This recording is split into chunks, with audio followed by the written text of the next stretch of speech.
Diet is foundational. Everything else that I prescribe and do is going to build on top of that.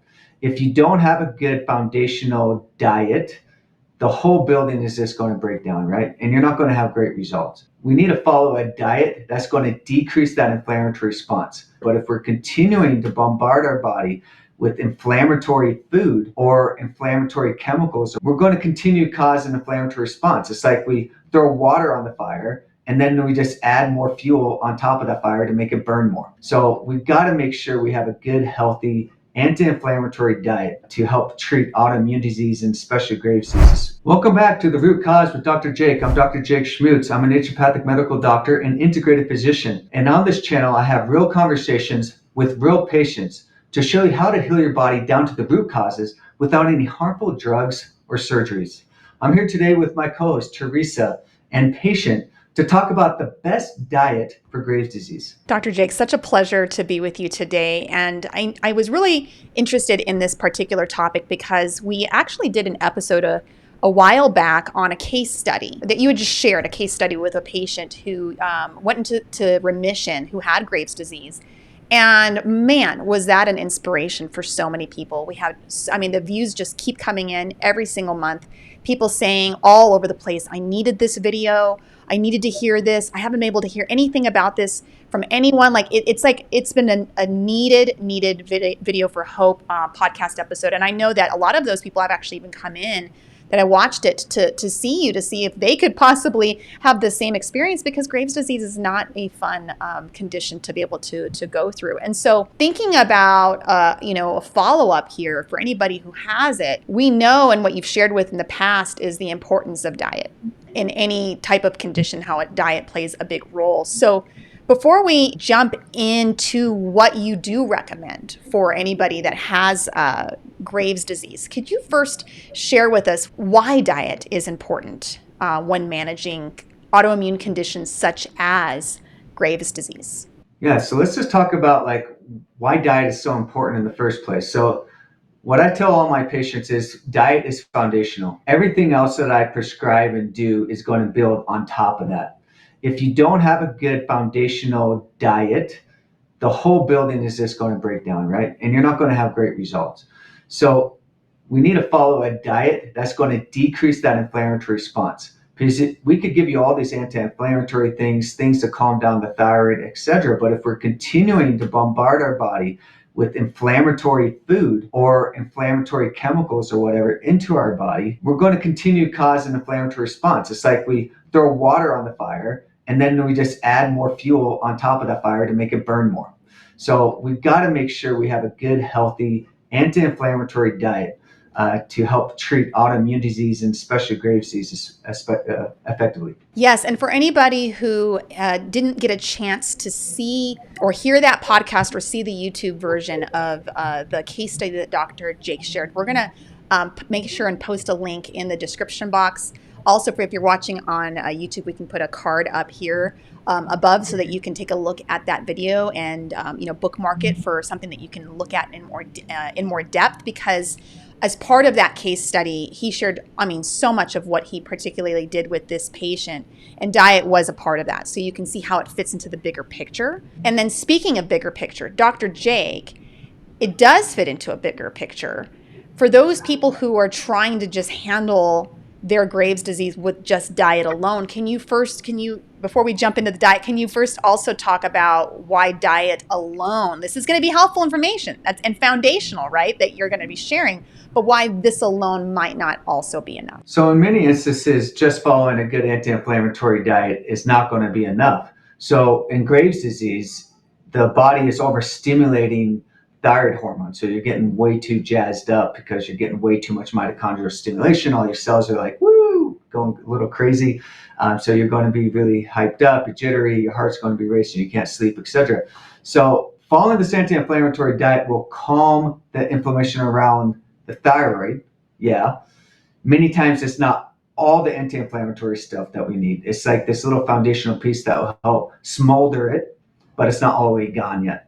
But also we need to prescribe certain supplements to actually calm the thyroid production down, especially in the beginning while we're healing it.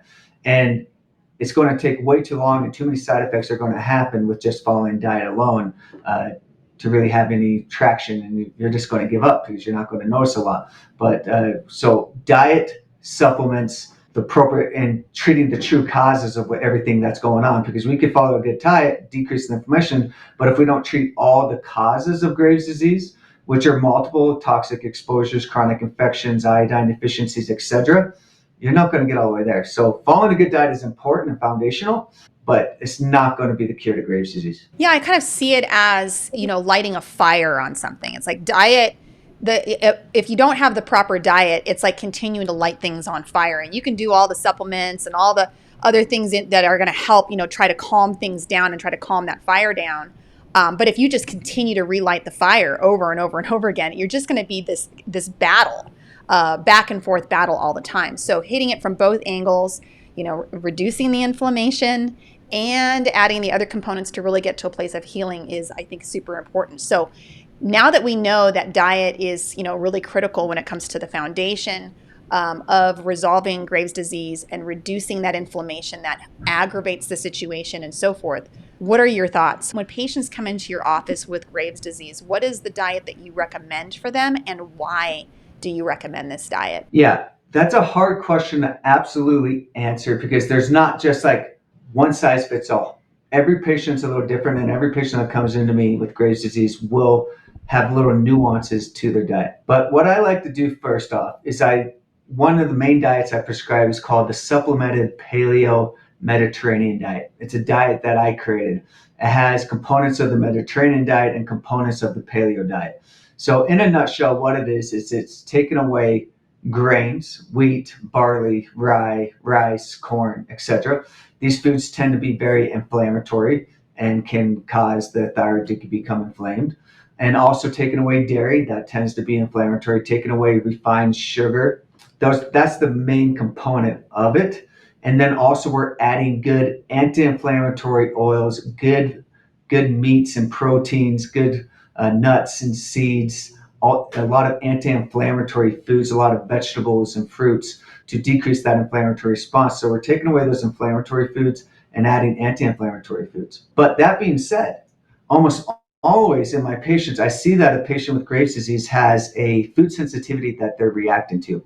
So I like to do a test called a ALCAT, also known as a leukocyte histamine response test, to identify these. What this test does is it directly checks histamine response to the antigen that you give it, like gluten. For example, they put gluten in a petri dish, they put your mast cells in the petri dish, and they see how much histamine are made in response. And that tells us, okay, this food's making a lot of histamine, it's very inflammatory, it's going to be causing inflammation on the thyroid. We need to take that white food out right now. So sometimes, okay, I put you on a supplemented Mediterranean diet, but you might respond poorly to beef, for example, on your food sensitivity panel, and you need to stay away from beef or broccoli or spinach, etc. So I always like to do this food sensitivity panel, because many times just the Paleo Mediterranean diet might be missing certain foods that you're reacting to, and then you don't get total results. So I like to do that. Sometimes patients don't respond awesome to the supplemented Paleo Mediterranean diet. They don't do great with meat. Their body becomes inflamed for some reason to meat.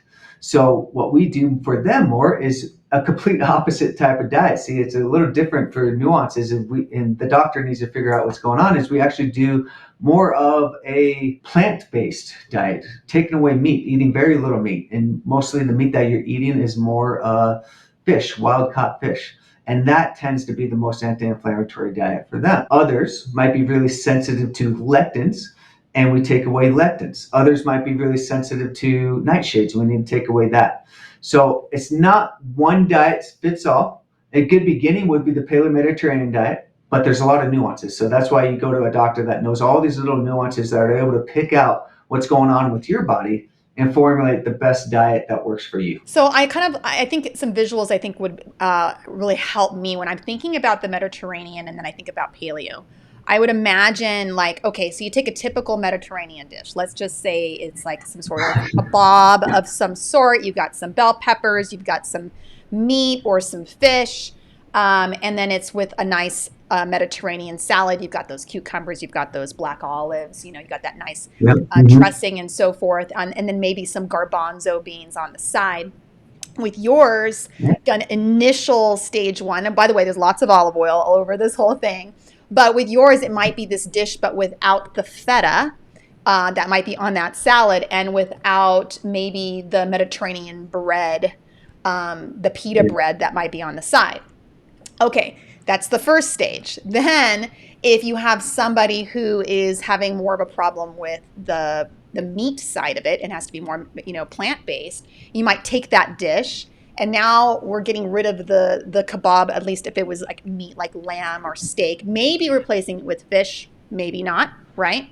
And then if they had maybe a lectin sensitivity, let's go back to that first plate. You've got your kebab with your bell peppers, you've got your salad, but you're not going to have those garbanzo beans, right? Because the lectins are very much in those garbanzo beans. If they've got a nightshade sensitivity, it might be that same dish. You got your kebab, you got your garbanzo beans, you've got the salad, but there's no bell peppers possibly on that list as well. So, I can see how you can take this foundational diet that you've come up with, Dr. Jake, and it's just little tweaks based off of the needs of the patient and what's going on with them. But obviously so full of just tons of nutrients.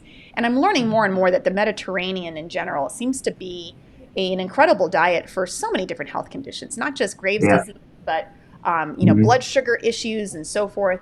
And so getting that visual, I think, really kind of helps me, see how it might apply. Now, for someone who's listening to this and going, okay, I have Graves' disease, and I definitely want to get on a plan. I don't know if I'm allergic to gluten. I don't know if I've got a lectin sensitivity, but I want to be a case study for somebody who goes into remission. How can they get a hold of you, Dr. Jake, and be able to maybe, get on a plan that makes sense? So obviously that's a really helpful diet, and there's a lot of reasons for it. Moving away from that, anybody who's thinking about maybe jumping into it and so forth, what are some foods that you would definitely say to get off of right away, regardless of whether you end up deciding on a Mediterranean or a lectin-free or feta-free or any of that kind of stuff when it comes to their diet? What are some foods definitely, if you've got Graves, do not eat this?